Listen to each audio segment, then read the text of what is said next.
पहले चरण के मतदान होने के बाद अब दूसरे चरण के मतदान की तैयारियों में पार्टियां और चुनाव आयोग जुट गया है। दूसरे चरण का मतदान 26 अप्रैल को है, जिसके तहत सियासी संग्राम जारी है। वहीं चुनाव प्रचार भी तेजी के साथ चल रहा है। कुछ यही माहौल बिहार में भी है, जहां इस बार आरजेडी और कांग्रेस साथ मिलकर चुनाव लड़ रहे हैं। लेकिन दोनों दलों के हालिया रवैये से ये सवाल खड़े होने लगे हैं कि क्या दोनों दलों के बीच सब कुछ ठीक चल रहा है या नहीं।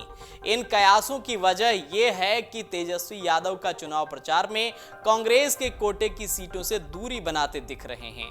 दरअसल बिहार में दूसरे चरण में 5 सीटों पर वोटिंग होनी है। इनमें से 3 सीटें इंडिया गठबंधन के तहत कांग्रेस के कोटे में हैं, जबकि 2 सीटें लालू यादव की पार्टी राष्ट्रीय जनता दल के प्रत्याशियों की हैं।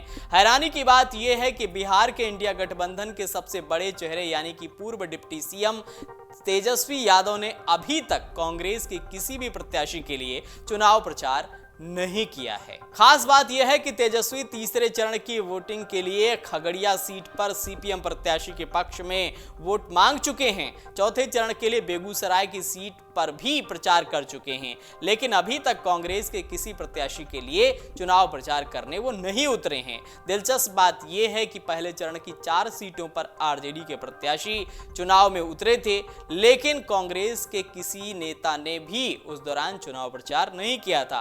कांग्रेस के कोटे की सीटों पर वोटिंग का सिलसिला दूसरे फेज में शुरू हो रहा है। दूसरे फेज में कांग्रेस की 3 सीटें हैं और ऐसे में पार्टी के अध्यक्ष मल्लिकार्जुन खड़गे शुक्रवार को किशनगंज और कटिहार में रैली करने आए थे, लेकिन उनकी रैली में तेजस्वी यादव नहीं दिखाई दिए थे।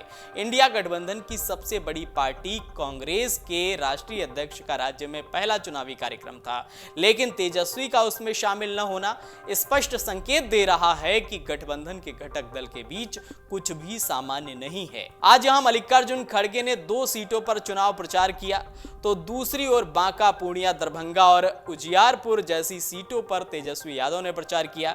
ये सारी वो सीटें हैं जहां आरजेडी के प्रत्याशी चुनाव में उतरे हैं। ध्यान देने वाली बात यह है कि कांग्रेस और आरजेडी के बीच गठबंधन में टकराव उसी समय से शुरू हो गया था जब सीट शेयरिंग को लेकर दोनों दलों के बीच खींचतान मची हुई थी। पूर्णिया सीट को लेकर तो आरजेडी और कांग्रेस आमने सामने आ चुके हैं।